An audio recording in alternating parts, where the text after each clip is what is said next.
नमस्कार, मैं हूं शशि। आइए झारखंड के टॉप 25 प्रमुख खबर जानते हैं। मुख्यमंत्री मैया सम्मान की लाभुकों से सत्यापन के लिए आंगनवाड़ी सेविका ले रही पैसा। मैया सम्मान योजना की लाभुक महिलाओं से सत्यापन के नाम पर आंगनवाड़ी सेविका पैसा ऐंठ रही है। सत्यापन के बदले प्रत्येक महिला से 100 से लेकर 500 रुपए तक की वसूली की जा रही है। लाभुकों से रुपए की वसूली का यह मामला राजधानी रांची के हिंद पीढ़ी से सामने आया है। बता दें, हिंद पीढ़ी में 19 अप्रैल को आयोजित कार्यक्रम में रुपयों की वसूली का मामला उजागर हुआ है। जिला उपायुक्त के सख्त निर्देश के बावजूद भी आंगनबाड़ी सेविका पैसों की वसूली करने से पीछे नहीं हट रही। हिंद पीढ़ी में आयोजित कार्यक्रम में महिलाओं ने बताया है कि मैया सम्मान योजना का लाभ पाने के लिए भी उन्हें काफ़ी परेशानियों का सामना करना पड़ रहा है। सत्यापन के लिए आंगनबाड़ी सेविका उनसे 100 से लेकर 500 रुपये तक की मांग कर रही है, जबकि सत्यापन पूरी तरह से निःशुल्क है। महिलाओं ने बताया है कि इलाके में उनके लिए बुनियादी सुविधा भी उपलब्ध नहीं है और अब मैया सम्मान योजना का लाभ लेने के लिए भी उन्हें परेशानी उठानी पड़ रही है। झारखंड में 1 मई से बढ़ जाएगी बिजली बिल। झारखंड में नए बिजली टैरिफ की घोषणा 30 अप्रैल तक कर दी जाएगी। जानकारी के मुताबिक मई से बिजली की दर 1 रुपये प्रति यूनिट बढ़ जाएगी। झारखंड राज्य विद्युत नियामक आयोग द्वारा इसकी तैयारी की जा रही है। सूत्रों ने बताया है कि नए टैरिफ का ड्राफ्ट अंतिम चरणों में है। आयोग 30 अप्रैल तक इसे हर हाल में घोषित कर देना चाहता है ताकि 1 मई से टैरिफ प्रभावी हो सके। इधर जेबीवीएनएल भी नए टैरिफ का इंतजार कर रहा है। बीते वर्ष टैरिफ में बढ़ोतरी नहीं हो सकी थी। जेबीवीएनएल ने झारखंड का घरेलू उपभोक्ताओं की बिजली दर में प्रति यूनिट 2 रुपये बढ़ाने का प्रस्ताव दिया था।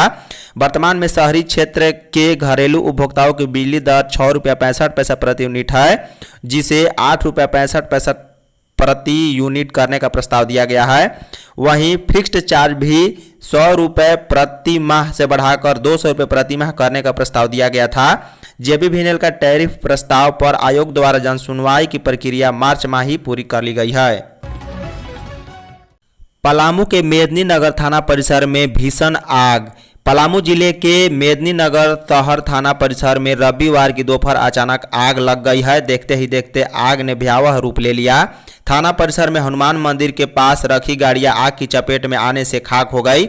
बता दें, घटना की सूचना पाकर मौके पर पहुंची फायर ब्रिगेड की टीम ने कड़ी मकसद से आग पर काबू पाया है। हालांकि आग लगने के कारणों का फिलहाल पता नहीं चल सका है।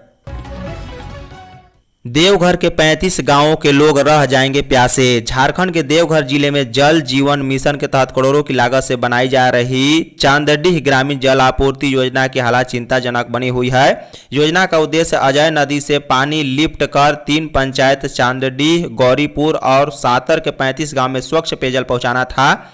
लेकिन 2024 की तय समय सीमा समाप्त होने के बाद भी योजना का 40% काम भी पूरा नहीं हो पाया है। बता दें, गर्मी में हजारों ग्रामीण के सामने पीने के पानी का संकट गहराता जा रहा है, जबकि योजना के तहत एक भी घर में अब तक जल कनेक्शन नहीं दिया गया। पेयजल और स्वच्छता विभाग से जल जीवन मिशन के तहत देवघर जिले की चांदडीह जल आपूर्ति योजना का काम काफ़ी धीमा है। 23 करोड़ की चांदडीह जल आपूर्ति योजना से चांदडीह, गौरीपुर व सतावर पंचायत के कुल 3834 घरों में वाटर कनेक्शन देना है। इस योजना में 2 जल मीनार बनाई जानी है, जिससे 1 जल मीनार बन चुका है, जबकि गौरीपुर गांव में दूसरी जल मीनार पूरी तरह फाइनल नहीं हुई है। निशिकांत दुबे का बयान मोदी सरकार की साजिश, मंत्री दीपिका। सुप्रीम कोर्ट पर भाजपा सांसद निशिकांत दुबे के विवादित बयान पर अब राजनीतिक छेड़ चुके हैं। सांसद के इस बयान पर झामू और कांग्रेस के कई नेता हमलावर हुए हैं। इसी बीच झारखंड की ग्रामीण विकास मंत्री दीपिका पांडे सिंह ने सांसद के बयान को मोदी सरकार की सोची समझी साजिश बताया है। मंत्री ने सुप्रीम कोर्ट को दबाने, डराने और बदनाम करने के लिए रणनीति बनाने का भी आरोप लगाया है। सांसद निशिकांत दुबे के विवादित बयान पर झारखंड की ग्रामीण विकास मंत्री दीपिका पांडे सिंह ने अपनी प्रतिक्रिया दी है और उन्होंने कहा है कि निशिकांत दुबे की जुबान नहीं फिसली, ये मोदी सरकार की सोची समझी रणनीति है। सुप्रीम कोर्ट को दबाने, डराने और बदनाम करने की। जब सीजेआई पर गृह युद्ध भड़काने का आरोप लगाया जाता है तो समझिए कि सत्ता के अहंकार ने अब लोकतंत्र की जड़ें हिलाने की ठान ली है। ये सीधा अपमान है। संविधान का, न्यायपालिका का और देश के हर नागरिक का सत्ता की सनक में अंधे हो चुके हैं। पर ये भारत है, यहाँ अदालतें बिकती नहीं, झुकती नहीं। रांची में एक बार फिर मिलेगा एयर शो देखने का मौका। राजधानी रांची के नामकुम स्थित खोजा टोली आर्मी ग्राउंड में दूसरे दिन 9 एयरक्राफ्ट आसमान में हैरत अंदाज करतब करते नजर आए। कभी विमान नीचे आता तो कभी ऊंचे आसमान में चला जा रहा था। तिरंगा धुआं छोड़ते हुए एयरक्राफ्ट उड़ता रहा। एयर शो देखने के लिए मैदान में दर्शकों की भारी भीड़ उमड़ी। सूर्य किरण एरोबेटिक टीम का शानदार प्रदर्शन और अंदाज करतब देख हर कोई हैरान रह गया। इस खास मौके पर केंद्रीय रक्षा राज्य मंत्री संजय सेठ भी मौजूद रहे। बता दें, केंद्रीय रक्षा राज्य मंत्री संजय सेठ ने एयर शो को चमत्कारी, अविश्वसनीय और अकल्पनीय बताया। उन्होंने कहा है कि सबसे पहले मैं सूर्य किरण टीम के बहादुर पायलटों को सलाम करना चाहता हूं। पीएम नरेंद्र मोदी और रक्षा मंत्री राजनाथ सिंह के नेतृत्व में हमारा रक्षा क्षेत्र अभिनव, आत्मनिर्भर और मजबूत बन गया है। यह एयर शो एक मील का पत्थर था। हम उम्मीद करते हैं कि सितंबर में हमें ऐसा ही एक और अद्भुत नज़ारा देखने को मिलेगा। देश में तानाशाही, सांसद निशिकांत के बयान पर भड़का झामुमो। गोड्डा सांसद निशिकांत दुबे द्वारा अदालत के ऊपर की गई टिप्पणी पर बवाल मच गया है। कांग्रेस समेत विभिन्न विपक्षी दलों के नेताओं ने उनके इस बयान की तीखी आलोचना की है। झारखंड मुक्ति मोर्चा भी इस पर अपनी प्रतिक्रिया देते हुए उनके बयान को दुर्भाग्यपूर्ण बताते हुए कोर्ट से कार्रवाई की मांग की। झामुमो प्रवक्ता मनोज पांडे ने कहा है कि देश में तानाशाही इस स्तर पर पहुंच गई है कि अब सांसद अदालतों को चुनौती दे रहे हैं। मनोज पांडे ने आगे कहा है कि क्या ये लोग देश में मौजूद जजों से अधिक विद्वान हैं? अगर ये बहुमत की आड़ में कुछ भी करेंगे तो क्या कोर्ट चुप रहेगा? जब अदालत इनके पक्ष में फैसला देता है तो ये कहते हैं कि न्यायपालिका लोकतंत्र का तीसरा स्तंभ है। वहीं अदालत को इस तरह के बयानों के खिलाफ कार्रवाई करनी चाहिए। यह बहुत दुर्भाग्यपूर्ण है। झारखंड के स्कूलों की होगी ऑनलाइन निगरानी। राज्य सरकार एक क्लिक में न केवल बच्चों बल्कि शिक्षकों की उपस्थिति ऑनलाइन देख सकेगी। किस स्कूल में कब और किसी खास दिन बच्चों और शिक्षकों की कितनी उपस्थिति रहेगी, इसकी भी जानकारी सहज मिलेगी। किसी स्कूल का कोई शिक्षक कब से अनुपस्थित है, कितने और किस मोहल्ले का बच्चा लगातार स्कूल नहीं आ रहा है, इसकी भी जानकारी ऑनलाइन बस एक क्लिक में मिल सकेगी। बता दें, राज्य सरकार ने ये भी सभी जानकारियां सहज ऑनलाइन प्राप्त करने के लिए डेटा लेक तथा रियल टाइम इंटीग्रेटेड डैशबोर्ड लागू करने का निर्णय लिया है। इसके डिजाइन, मेंटेनेंस तथा संचालन की जिम्मेदारी निजी आईटी एजेंसी को दी जाएगी, जिसके लिए टेंडर प्रक्रिया शुरू कर दी गई है। बता दें, स्कूली शिक्षा एवं स्वच्छता विभाग द्वारा लागू किए जाने वाला इस आईटी सिस्टम को केंद्र के सहयोग से खोले गए विद्या समीक्षा केंद्र तथा राज्य सरकार द्वारा तैयार ई विद्यावाहिनी पोर्टल से जुड़ेगा। झारखंड में 18 लाख किसानों को केसीसी लोन देगी सरकार। राज्य सरकार की ओर से किसानों की आर्थिक स्थिति सुधारने के लिए लगातार प्रयास किया जा रहा है। कृषि मंत्री शिल्पी नेहा तिर्की ने किसानों को केसीसी किसान क्रेडिट कार्ड लोन देने के लिए जिलावार लक्ष्य निर्धारित करने का निर्देश दिया है। पिछले साल राज्य में कुल 14,50,000 किसानों को केसीसी लोन दिया गया था। इस बार विभाग की ओर से कुल 18 लाख किसानों को केसीसी लोन देने का लक्ष्य निर्धारित किया गया है। बता दें, हैरानी की बात यह है कि केसीसी लोन लेने की औसत राशि 30,000 रुपये ही है, जो राशि लगभग 80% किसान लेते हैं। इसको देखते हुए सरकार ने बैंकों को औसतन 1 लाख रुपए तक लोन देने का निर्देश दिया है।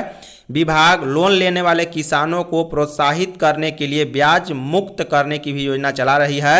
यह योजना उन किसानों के लिए है जो केसीसी लोन की प्रत्येक किस्त समय से चुकाते हैं। इंडस्ट्रियल हब बनेगा धनबाद का निरसा। निरसा के विधायक अरूप चटर्जी ने गल्फड़बाड़ी क्षेत्र को इंडस्ट्रियल हब बनाने की तैयारी शुरू कर दी है। उन्होंने शनिवार को 11 कुंड प्रखंड कार्यालय में सीओ कृष्ण कुमार मरांडी से मिलकर इस योजना को कैसे धरातल पर उतारा जाए, इस पर विस्तार से चर्चा की। विधायक ने बताया है कि गल्फड़बाड़ी क्षेत्र को इंडस्ट्रियल हब बनाने के लिए प्रारंभिक सर्वे का काम पूरा कर लिया गया है। सीओ को फिर से गल्फड़बाड़ी क्षेत्र की जमीन का मूल्यांकन कर सूची सौंपने को कहा गया है। इसके बाद औद्योगिक क्षेत्र विकास प्राधिकरण को जमीन का पूरा ब्यौरा भेजकर इंडस्ट्रियल हब बनाने की पहल शुरू कर दी जाएगी। उन्होंने कहा है कि इस योजना को लेकर वे काफ़ी गंभीर है। इसके बन जाने से निरसा क्षेत्र के हजारों लोगों को रोजगार मिलेगा। धनबाद एसएसपी से दुर्व्यवहार मामले में केंद्रीय मानवाधिकार ने मांगा जवाब। कुसुंडा रेलवे तालाब के अस्तित्व को बचाने के लिए आंदोलन कर रहे दिनेश कुमार धारी के मामले में केंद्रीय मानवाधिकार आयोग ने संज्ञान लिया है। आयोग ने धनबाद के वरीय पुलिस अधीक्षक HP जनार्दन को 8 हफ्ते में जांच करके इसकी रिपोर्ट मांगी है। दिनेश कुमार कुसुंडा रेलवे तालाब के अस्तित्व को बचाने को लेकर कुसुंडा रेलवे लाइन के पास आंदोलन कर रहे थे। दिनेश का कहना है कि आंदोलन के दौरान धनबाद RPF इंस्पेक्टर पवन कुमार और GRP थाना प्रभारी ललन कुमार आकर दुर्व्यवहार किया। दिनेश के अनुसार उन्होंने जाति सूचक गाली देते हुए मारपीट कर राष्ट्रीय ध्वज तिरंगा को फेंक दिया। आसपास के लोगों ने इसकी वीडियो भी मोबाइल से बनाई है। लातेहार में हाथी का बच्चा कुएं में गिरा, 5 घंटे बाद निकला। लातेहार जिले के बालूमाथ थाना क्षेत्र अंतर्गत मारांग गोइरा गांव में झुंड से भटककर एक हाथी का बच्चा शनिवार की रात कुएं में गिर गया। लगभग 5 घंटे तक कड़ी मशक्कत के बाद हाथी के बच्चे को सुरक्षित कुएं से बाहर निकाला जा सका। इस संबंध में लातेहार वन प्रमंडल पदाधिकारी प्रवेश अग्रवाल ने रविवार को बताया है कि रात में सूचना मिली थी कि हाथी का एक बच्चा ग्रामीणों के खेत में बनाए गए एक कुएं में गिर गया है। सूचना मिलने के बाद वन विभाग की टीम घटनास्थल पर पहुंची और JCB के माध्यम से कुएं के एक भाग के बगल में गड्ढा कर रास्ता बनाया गया। लगभग 5 घंटे की कड़ी मेहनत के बाद हाथी के बच्चे को सुरक्षित कुएं से निकाल लिया गया। इधर स्थानीय ग्रामीणों ने बताया है कि पिछले 2 से 3 दिनों से हाथियों का झुंड गाँव के आसपास जमा हुआ है। झारखंड में तापमान बढ़ी, बिजली भी गायब। राजधानी रांची और आसपास के इलाकों में रविवार को प्रचंड गर्मी महसूस की गई है। बढ़े तापमान के चलते लोग ठंडा पेय पानी और पेड़ों की छांव ढूंढने समेत अन्य उपकरण करते देखे गए। दोपहर में अधिक तपिश महसूस की गई। वहीं मौसम विभाग के 22 अप्रैल तक झारखंड के उत्तर पश्चिमी जिलों पलामू, गढ़वा, लातेहार और चतरा सहित अन्य इलाकों में गर्जन, वज्रपात और 30 से 40 किलोमीटर प्रति घंटा की रफ्तार से तेज हवा चलने की आशंका व्यक्त की गई है। इसे लेकर मौसम विभाग ने येलो अलर्ट भी जारी किया है। बता दें, रांची, धुरवा सहित अन्य इलाकों में सुबह से ही बिजली की आंख मिचौली जारी है। बिजली नहीं रहने से लोगों को काफ़ी परेशानियों का सामना करना पड़ रहा है। बिजली समस्या को लेकर लोग बिजली विभाग में भी संपर्क करते दिखे गए।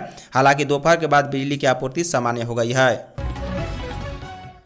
मुख्यमंत्री ने ईस्टर की दी शुभकामनाएं। मुख्यमंत्री हेमंत सोरेन ने राज्यवासियों को ईस्टर की शुभकामनाएं दी है। उन्होंने अपने सोशल मीडिया हैंडल X पर रविवार को पोस्ट कर सभी की हैप्पी ईस्टर कहकर बधाई दी। ईसाई समुदाय का महत्वपूर्ण पर्व ईस्टर रविवार को मनाया जा रहा। बता दें, इसी दिन प्रभु यीशु का पूर्ण जन्म हुआ था। इस अवसर पर सुबह से ही राजधानी रांची के अलग अलग कब्रिस्तान जाकर लोग पूर्वजों की कब्र पर मोमबत्ती और फूल माला चढ़ाकर याद कर रहे हैं।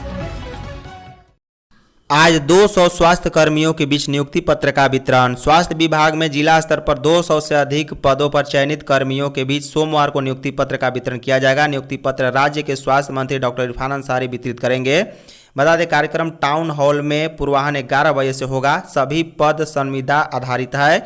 इनका चयन प्रक्रिया परीक्षा के माध्यम से हुआ है। राष्ट्रीय स्वास्थ्य मिशन के अंतर्गत ANM RCH, staff nurse RCH, GNM CHC, NCD clinic, pharmacist RBSK, social worker, नेत्र सहायक एवं न्यूट्रिशियन काउंसलर MTC के रूप में इन सभी की नियुक्ति होगी।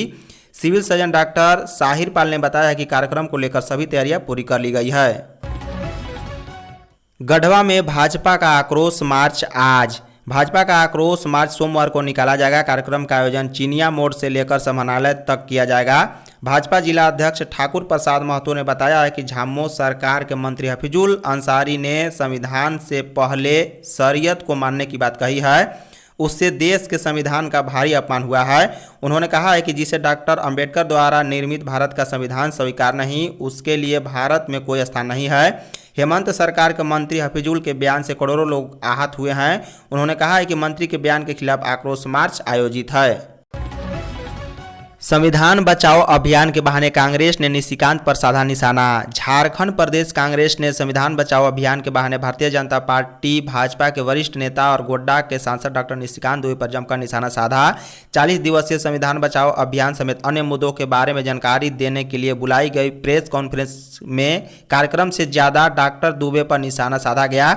कांग्रेस प्रदेश अध्यक्ष केशव महतो कमलेश ने कहा है कि संविधान बचाओ अभियान समेत अन्य मुद्दों पर चर्चा और समीक्षा के लिए 22 अप्रैल को प्रदेश कांग्रेस कार्य समिति की बैठक होगी। प्रदेश कांग्रेस मुख्यालय में आयोजित संवाददाता सम्मेलन में केशव महतो कमलेश ने कहा है कि बेलगामी अधिवेशन और कांग्रेस कार्य समिति की बैठक में निर्णय लिया गया है कि 40 दिन तक संविधान बचाओ अभियान चलाया जाएगा। बैठक में कई अन्य बिंदुओं पर गहन समीक्षा भी की जाएगी। प्रदेश कांग्रेस अध्यक्ष ने कहा है कि प्रदेश, जिला, विधानसभा स्तर पर संविधान बचाओ रैली का आयोजन किया जाएगा। इस बैठक में कार्यक्रमों की विस्तृत रूपरेखा तैयार की जाएगी। झारखंड मौसम। झारखंड का मौसम आज फिर बदलने वाला है। मौसम विभाग से मिली जानकारी के अनुसार प्रदेश के कई जिलों में बारिश होगी। आईएमडी अपडेट के अनुसार रांची समेत राज्य के 20 जिलों में आंधी बारिश के साथ ओलावृष्टि के आसार व्यक्त किए गए हैं। ओलावृष्टि के साथ तूफानी हवाओं की गति 60 किलोमीटर प्रति घंटा रह सकती है। कहीं कहीं वज्रपात का भी ऑरेंज अलर्ट जारी किया गया है। वहीं पलामू, चतरा, गढ़वा और लातेहार में इसका असर न के बराबर रह सकता है। यह जानकारी मौसम विभाग रांची के वैज्ञानिक एससी मंडल ने दी है। बता दें, मौसम विभाग के अनुसार झारखंड के ऊपर एक साइक्लोनिक सर्कुलेशन बना हुआ है, जबकि हरियाणा से लेकर बांग्लादेश के उत्तरी हिस्से तक एक निम्न दबाव वाला टर्फ कायम है। यह टर्फ यूपी झारखंड के साइक्लोनिक सर्कुलेशन बंगाल के गांगेय क्षेत्र से होते हुए गुजर रहा है। धन्यवाद।